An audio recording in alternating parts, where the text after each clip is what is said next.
Salut tous les gourmands et bienvenue sur Plaisir et Diète dans la masse. On se retrouve dans une nouvelle vidéo. Donc j'ai du mal à parler, c'est le matin, j'ai encore rien bu, rien mangé. Je vous fais la vidéo au saut du lit pour vous expliquer ce que je fais aujourd'hui. Aujourd'hui c'est une journée où je vais manger un minimum de manière à avoir un max de calories pour un repas à l'extérieur le soir.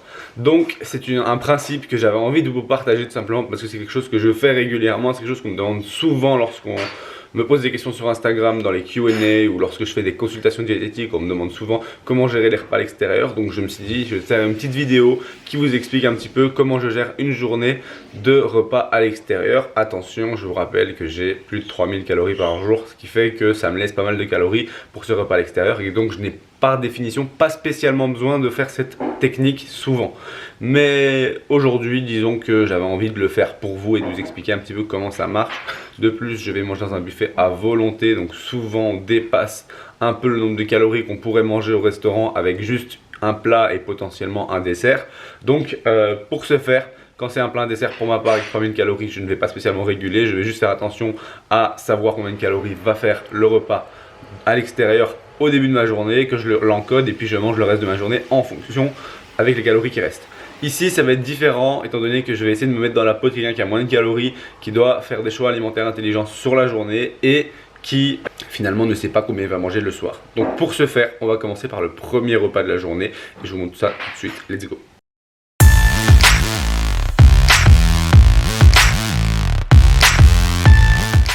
Bon les gourmands, ce petit déjeuner va être composé tout simplement de skyr. Skyr ici 0% à la fraise, vous pouvez prendre du nature comme c'est le cas ici. Peu importe ce que vous voulez, personnellement j'ai pris celui-ci parce qu'il y a 450 grammes et 9 grammes de protéines au 100 grammes. Ça me fait 4 x 9, au moins 40 grammes de prot ici parce que 450 grammes. Donc 40 grammes de prot au petit-déj, c'est nickel pour vous caler le matin. On a un appareil de café qui fait le bruit juste nickel pendant que je parle. Ça s'appelle même pas un appareil café, ça s'appelle une cafetière. Enfin, j'ai pas compris, mais voilà, on est fatigué le matin. Un skyr du coup pour les protéines, tout simplement parce que 40 grammes de protéines en début de journée, ça va permettre déjà de casser le jeûne de la nuit, d'avoir une source de protéines de qualité après le jeûne, mais surtout de vous caler puisque riche en protéines, c'est très important pour se caler, surtout quand on a une journée de régulation où on mange très peu. Donc cette journée va consister à manger tout simplement des protéines et des vitamines toute la journée. Ici, on a tout simplement une clémentine en plus et un café décaféiné pour me caler avec du liquide, des vitamines et des protéines. On a 450 grammes plus ça fait au moins plus ou moins 500 grammes le petit-déj. C'est assez copieux. L'idée de cette journée, c'est de manger riche en volume, riche en protéines maigres et riche en vitamines et en minéraux. Donc on va avoir comme objectif de manger au moins 250 grammes de fruits, 300 grammes de légumes sur la journée. Ce qui veut dire sur le matin et le midi, plus potentiellement une collation si vous avez faim. Mais ça, je vous l'expliquerai par la suite. Mais le premier repas, essayez de manger plus de protéines que d'habitude dessus, étant donné que ça va vous caler. Et si ça vous cale, pour peu de calories, vous tiendrez facilement jusqu'à midi avec peu de calories. Ici, on se retrouve avec un skyr qui fait 72 calories au 100 grammes, 300 calories le petit-déj. Pour ma part, c'est pas énorme. Si vous prenez du fromage blanc en général et que vous en prenez 400 grammes, ça vous fera peut-être 200 calories avec un fruit, 250, max 300 le petit-déj, ce qui est totalement faisable pour une journée de régulation où on va essayer d'avoir un max de calories pour le soir, puisque l'idée c'est d'essayer de ne pas dépasser 800 calories sur la journée environ et d'avoir toutes vos protéines avant le soir. Bon allez, je vous montre ce que je mange et à tout à l'heure. Elle a l'air pourrie la clémentine. On parle bien de la clémentine. Un petit skyr, on va pas se mentir, c'est pas le truc le moins transformé qui existe, celui qui est aux fruits, mais honnêtement, ici je suis pas chez moi, j'ai pas vraiment tout ce qu'il me faut pour faire quelque chose de bon. Donc finalement, je me suis dit je vais prendre un à la fraise parce qu'un fromage blanc nature, franchement niveau goût c'est pas le meilleur truc. Mais prenez le nature dans le meilleur des cas. Et plutôt, si vous prenez du 0%, prenez plutôt du skyr si vous avez la possibilité, plutôt que du fromage blanc, étant donné que du fromage blanc 0%, c'est un fromage blanc entier qui a été dénaturé pour qu'il devienne 0%. Donc la qualité des protéines est beaucoup moins bonne qu'un skyr qui par définition est déjà 0% et donc est beaucoup plus qualitatif en termes de qualité des protéines. Déjà je vais même montrer que le skyr en lui-même est une des sources de protéines les plus intéressantes pour la musculation, la prise de muscle, etc. Donc si vous pouvez trouver du skyr et que vous n'avez pas de problème à atteindre vos lipides sur votre journée, prenez du skyr, c'est beaucoup plus intéressant que du fromage blanc 0%. Par contre, personnellement, je ne vais jamais prendre de fromage blanc 0% au quotidien, plutôt du 3% ou du 7% pour les lipides de qualité que ça contient. Mais ici, vu que c'est une journée où l'objectif est d'avoir un minimum de lipides, visez du skyr plutôt que du fromage blanc 0% qui n'est pas de bonne qualité de protéines parce que très transformé et chargé en eau. Pour les gourmands, on se retrouve à la maison. Donc le petit sapin de Noël est déjà là avant de partir puisque nous allons faire Noël un mois à l'avance. Vous allez me prendre pour un fou, mais disons que au moins on arrive à fêter Noël avant de partir au Canada pour le fêter avec toute la famille quand même une seule fois. Enfin, ça va être cadeau, etc. Repas de Noël à l'avance. Du coup, juste pour vous faire un petit point sur où on en est, tout simplement, il est actuellement 14h. J'ai pas encore mangé. Le petit déj était à 8h. 8h30, donc j'ai pas encore mangé tout simplement parce que j'ai utilisé la technique du fait de s'occuper pas mal pour tout simplement pas penser à manger. C'est pas mal à utiliser sur ce genre de journée, c'est d'essayer de vraiment vous caler un max de choses à faire sur ce jour-là. Prévoyez à l'avance un max de choses à faire, histoire d'être un petit peu dans le rush et donc d'avoir moins le temps pour manger et donc moins le temps pour penser à manger et donc moins faim jusqu'au repas du soir. Donc là actuellement j'ai dû vider le jacuzzi, etc. parce qu'avec l'hiver il va falloir vider, nettoyer tout ça, donc ça m'a pris facile 2 heures, donc j'aurais pu très bien manger à midi et faire le jacuzzi après. Je me suis dit je fais d'abord le jacuzzi, comme ça quand je finis vers 14h je mange à ce moment-là, je vais vous montrer ce qu'on va manger et ensuite séance, et quand on revient il sera déjà assez tard puisqu'on va aller s'entraîner vers 16h disons, et du coup on reviendra vers 18h30 et le repas du soir sera directement le repas à l'extérieur. Si vous n'avez pas la possibilité de ne faire que repas du matin et du midi avant le repas du soir parce que vous avez des journées qui commencent à 6h et puis un repas de midi qui est vers midi 13h et que d'office vous avez l'habitude de faire une collation, à ce moment là je vous conseille de maintenir cette collation, sans quoi vous allez arriver avec une faim de loup et vous allez tout dévorer lors du repas extérieur. Donc dans ces cas là, faites une collation assez légère, plus ou moins le même principe que le matin, c'est-à-dire fromage blanc et fruits. Si vous avez besoin de protéines parce que vous pesez plus de 70 kg et que vous savez qu'en 2 repas vous n'aurez pas assez de protéines et que vous voulez être tranquille pour le soir, pas manger beaucoup de protéines, sans pour autant vous en soucier finalement du fait que les repas à l'extérieur c'est souvent des féculents et des lipides, donc glucides, lipides en grosse majorité, pas énormément de légumes, pas énormément de vitamines et pas énormément de protéines. Donc visez un max de protéines sur le repas du midi et à la collation si vous n'avez pas su en avoir assez sur le midi, et si vous avez des journées à rallonge qui commencent à 6h et vous avez le midi qui est vers 13h ou 12h et du coup vous avez encore une collation vers 16-17h. À ce moment-là, faites une collation protéinée si vous n'avez pas atteint vos protéines et au moins ça vous calera encore plus. Et si jamais vous n'avez pas suffisamment besoin de protéines en plus que vous les avez déjà eu, à ce moment-là, visez des fruits, juste des fruits, pas de lipides, pas d'oléagineux, pas de barres chocolatées, pas de féculents. Inutile, c'est ce jour-là, en gros, avant le repas extérieur, l'idéal c'est d'éviter tous les féculents et d'éviter les sources de protéines grasses et tous les ajouts de matières grasses. C'est complètement l'inverse de ce qu'on vous dit dans Plaisir et Diète la plupart du temps, puisqu'on est pour les lipides, on est pour les féculents, pour se caler sur les repas, etc. Mais dans ce genre de situation, c'est intéressant de faire totalement l'inverse, juste pour se garder un max de calories pour le repas du soir sans avoir trop faim, puisque vous avez maximisé les protéines et le volume alimentaire et les vitamines. Mais du coup, les féculents, vous inquiétez pas, vous en aurez assez le soir. Les lipides, pareil, au restaurant souvent c'est ce qui est de moins cher pour eux à cuisiner, donc ils vont vous mettre un minimum de protéines et un maximum de lipides et de féculents. Donc pour ma part, je ne vais pas spécialement faire de collation, enfin on verra bien comment ça va se dérouler, mais normalement non.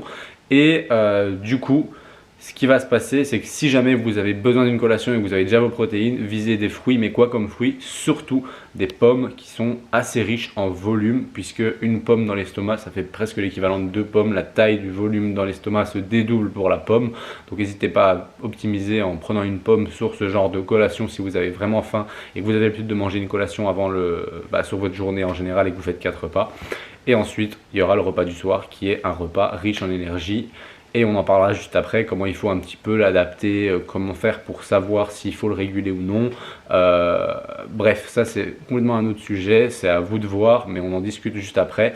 Et dans tous les cas, si vous avez besoin d'informations sur comment analyser, on va dire, et estimer les calories d'un buffet à volonté, ce qui est ce que moi je vais faire ce soir, je vais essayer d'en faire un réel rapidement sur ma chaîne, sur mon Instagram, pardon, Maxime-LRNT si vous ne me suivez pas encore. Et allez-y, je fais des réels. Et sur ce réel là, je vais vous partager un petit peu comment j'estime les buffets, et j'ai aussi une vidéo, un réel de prévu où je vous explique comment j'estime à la friterie.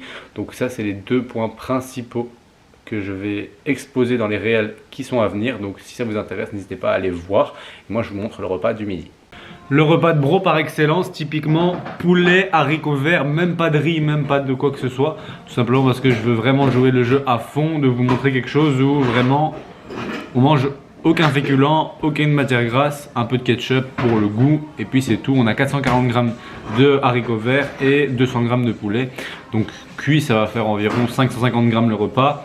En règle générale, un repas volumineux peut être considéré volumineux à partir de 500 g par repas. Donc ici, on est au-dessus de 500 g sur ce repas-là, au-dessus de 500 g le matin. Ça fait 2 repas riches en volume. On essaye de faire les choses intelligemment, comme ça, on pourra bien manger le soir. Bon, dernier petit subterfuge de la journée, Coca Zéro.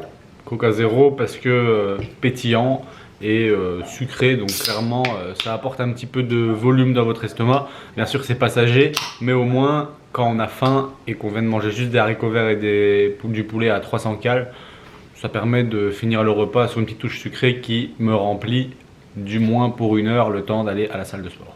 Bon les gourmands, post-séance et post-douche, je suis prêt à aller au restaurant. Donc il est actuellement 19 h si je me trompe pas, je regarde ça. 18h51 et du coup pas vraiment le temps de prendre un goûter avant le resto qui est à 19h30 et on part à 19h10. Donc dans 20 minutes on est parti, ça sert à rien que je prenne un goûter maintenant. La séance a duré de... En fait c'était normalement 15h30 mais j'ai été laver la voiture entre temps sur la route. Donc 16h jusque 18h20 et puis la route 18h30, 40. Ranger un petit peu et tout simplement je suis prêt. 18h50, j'ai pas eu le temps de prendre un goûter et c'est pas grave. Si j'avais pris un goûter, rappelez-vous, j'aurais pris soit un fruit si j'ai déjà assez de protéines, soit un fruit plus du fromage blanc. Pour ma part aujourd'hui je dois déjà être autour des 90 de prot. 90 de prot, j'ai besoin de 160 par jour, donc il me reste 70 grammes de prot. Si c'était pas un buffet à volonté où je sais que je vais manger beaucoup de poissons cuits et de poissons crus, etc., et où je sais du coup que je vais avoir pas mal de protéines, j'aurais pris un goûter avant la séance, du coup à 16 h, juste avant de m'entraîner. J'aurais pris des protéines pour atteindre au moins 3/4 de mes protéines de la journée, donc plus ou moins 120 grammes, histoire d'être tranquille et que comme ça quand j'arrive au repas du soir, même si finalement il n'y a que 20 ou 30 grammes sur le repas, j'ai déjà assuré mes protéines sur la journée. Donc ici, comment je fais pour le repas à l'extérieur de buffet à volonté ou autre? En général, ce que je fais, c'est que je prends en photo mes assiettes que je vais recevoir. Si c'est un resto, entrée, plat, dessert, plus boisson, je prends en photo. En général, moi, j'ai pas compliqué, étant donné que je le partage sur Instagram, ça me permet de vérifier après combien j'ai mangé. Ensuite, je vais faire mes petites recherches sur internet si je ne connais pas les aliments, ou alors je les connais et du coup je me mets à estimer à l'œil le nombre de calories de ces aliments. C'est ce que je fais lorsque je vais à l'extérieur pour avoir une idée de si j'ai dépassé ou non. Si j'ai pas dépassé, eh bien je me dis ok, il me reste peut-être par exemple 100 ou 200 calories, je les compte comme une sécurité et je ne les rattrape pas. Par contre, s'il m'en reste 500-600, je sais que je vais en rattraper au moins la moitié. Si jamais j'ai dépassé, qu'est-ce que je fais? Eh bien, je réduis ce nombre de calories estimé en plus au lendemain, tout simplement. En activité ou en mangeant moins le lendemain. Je pense à ça, si les vidéos estimation, les choses comme gérer la régulation de ça vous intéressent, vous avez toujours accès à notre Académie Master Ton Assiette qui vous apprend à gérer vous-même vos repas à l'extérieur, vos repas à la maison, votre alimentation plus ou moins équilibrée, flexible, etc. Le comptage, l'estimation, et ça c'est le plus important dans cette vidéo, c'est apprendre à estimer correctement ce que vous mangez à l'extérieur. Et ça on vous l'apprend dans Master Ton Assiette, notre académie de nutrition. Donc elle est actuellement encore en promo, elle est dans le lien dans la description. Quant à moi, avant de clôturer cette vidéo, je tenais à vous dire que cette vidéo commence le Vlogmas. Vlogmas c'est quoi? C'est tout simplement une vidéo tous les 3 jours, 2 vidéos par semaine au lieu de une pendant toute la période du 1er décembre jusque Noël. Donc ça vous fera presque 8 vidéos sur seulement 4 semaines, ce qui est beaucoup plus que d'habitude, puisque d'habitude c'est une vidéo par semaine. Donc on vous fait un petit plaisir en vous faisant plus de vidéos, plus de contenu gratuit. Donc n'hésitez pas à vous abonner pour ne pas manquer ça. Le petit j'aime sur la vidéo, ça fait toujours plaisir. Et moi je vous dis à la prochaine.